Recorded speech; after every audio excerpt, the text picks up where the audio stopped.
Hello friends, मैं हूं सुनील और आप सबका स्वागत है मेरे YouTube channel wisdom of knowledge पर। दोस्तों, आज मैं आपके लिए एक और एक्सपोज वीडियो लेकर आया हूं। अक्सर आपने सुना होगा कि ब्रिटिशर्स ने डिवाइड एंड रूल कर कर हम पर 200 साल राज्य किया। लेकिन डिवाइड एंड रूल क्या 200 साल पहले आया या उससे पहले ही था? इंडिया में लगभग 2000 साल पहले से ही लड़ाइयाँ चल रही थीं आपस में।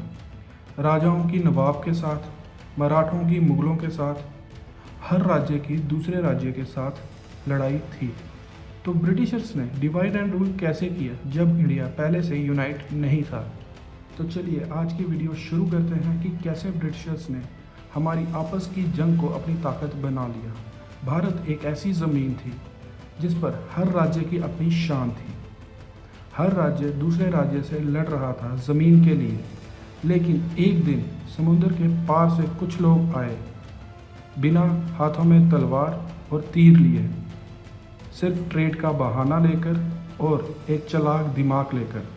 इंटेंशन तो उनकी सिर्फ ट्रेड करने की थी, लेकिन हमारे आपस की लड़ाई को देख कर उनके दिमाग में एक ईवल आइडिया आया कि इन पे राज करना बहुत आसान है, और उन्होंने हमारी आपस की लड़ाई को अपनी ताकत बना लिया। और यहीं से शुरू हुई ईस्ट इंडिया कंपनी यानी ब्रिटिशर्स। 1600 के आसपास ईस्ट इंडिया कंपनी बनी, यह कहकर कि हम सिर्फ बिजनेस करेंगे, मसाले, कपड़े, सोना चांदी का लेन देन करेंगे। लेकिन भारत में राजा महाराजाओं की आपस की जंग देखकर मैंने सोचा, जहाँ पर हर कोई किसी से लड़ रहा है तो इन पर राज करना आसान होगा। मैं आपको ब्रिटिशर्स के माइंडसेट बताऊंगा कि उनका माइंडसेट क्या था, एग्जैक्ट फैक्ट्स और एक्यूरेट नॉलेज के साथ। Scene first, battle of Plassey 1757। नवाब सिराज जो ब्रिटिशर्स के अगेंस्ट खड़े हुए, उन्हीं के सेनापति मीर जफ़र ने उनको धोखा दिया कुर्सी के लालच में। रिजल्ट, ब्रिटिशर्स जीत गए और बंगाल उनके कब्जे में चला गया। Scene second, battle of Mysore. Tipu Sultan और हैदर अली ने पूरी कोशिश की ब्रिटिशर्स को रोकने की, लेकिन ब्रिटिशर्स ने मराठा और निज़ाम को टीपू सुल्तान के खिलाफ कर दिया। रिजल्ट, ईयर 1799 में टीपू सुल्तान शहीद हो गए और एक और राज्य उनके कब्ज़े में। मराठा एक समय के भारत की सबसे बड़ी पावर थे, लेकिन इनके घर के अंदर भी झगड़े थे। जैसे होलकर, भोसले और सिंधिया सब अपनी अलग अलग पावर चाहते थे। ब्रिटिशर्स ने इनके साथ ट्रीटी और सपोर्ट का गेम खेला और 3 एंग्लो मराठा वॉर्स 1775 से 1818 तक, और मराठा अंपायर ख़त्म। और पंजाब में भी यही कहानी। महाराजा रंजीत सिंह जी के बाद उनके सरदार आपस में लड़ पड़े और ब्रिटिशर्स ने पीस ट्रीटी के नाम पर पंजाब को भी अपने अंडर कर लिया। दोस्तों, क्या आपको ब्रिटिशर्स का पैटर्न समझ आया? 2 गुट को लड़ाकर एक की सपोर्ट में होकर दूसरे को हरवा देना, और बाद में जिसकी सपोर्ट कर रहे हैं उसे भी किसी और के साथ लड़वाकर हरा देना, और खुद बीच में मीडिएटर बनकर उनका फ़ायदा उठाना। दोस्तों, ब्रिटिशर्स स्वॉर्ड से कम लड़ते थे और पेन से ज़्यादा।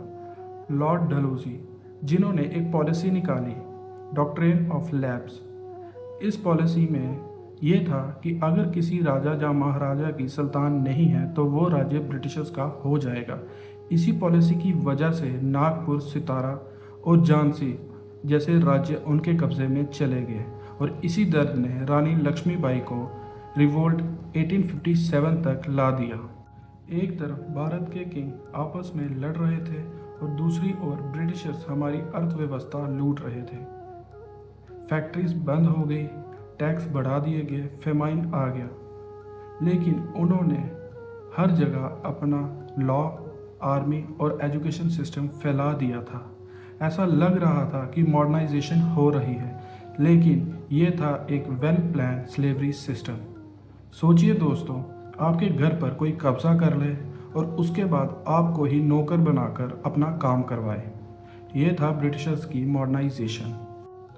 दोस्तों, 200 साल तक ब्रिटिशर्स ने हम पर राज किया मॉडर्नाइजेशन के नाम पर। रीज़न सिंपल था, हम आपस में बटे हुए थे।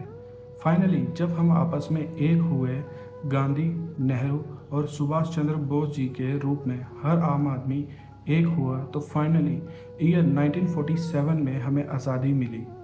एक्चुअल में दोस्तों सच ये भी नहीं है। कभी सोचा है 1947 में ही हमें आज़ादी क्यों मिली? क्योंकि उस टाइम ब्रिटिश अम्पायर बहुत ज़्यादा कमज़ोर हो चुका था। वो इतनी ज़्यादा कॉलोनी संभाल नहीं सकता था और वो धीरे धीरे हर कॉलोनी को इंडिपेंडेंस दे रहा था, और रीज़न एक ही था, हिटलर। जर्मनी ने यूरोप में इतना कहर मचाया कि पूरा यूरोप हिलकर रह गया। और उस टाइम ब्रिटिशर्स से अपना देश ही नहीं चल रहा था, तो वो इतनी ज़्यादा कॉलोनीज कैसे चलाता? दोस्तों, बाकी देशों के लिए हिटलर होगा गलत, लेकिन हमारे लिए हमारी इंडिपेंडेंस है, क्योंकि 90% हिटलर की वजह से ही हमें आज़ादी मिली है। ना हिटलर इतना क्रूल होता, ना वो इतना कहर मचाता, और ना हमें आज़ादी मिलती। ब्रिटिशर्स ने हम पर तलवार से नहीं, बल्कि हमारी ही वजह से, हमारे आपस के झगड़े, हमारे लालच और हमारी तोड़-फोड़ से राज्य किया। ये कहानी हमें हमेशा याद दिलाती है कि अगर हम एक नहीं हुए तो कोई भी देश हम पर राज कर सकता है। वीडियो कैसी लगी कमेंट करके ज़रूर बताना। Please like, share and subscribe. जय हिंद, जय भारत।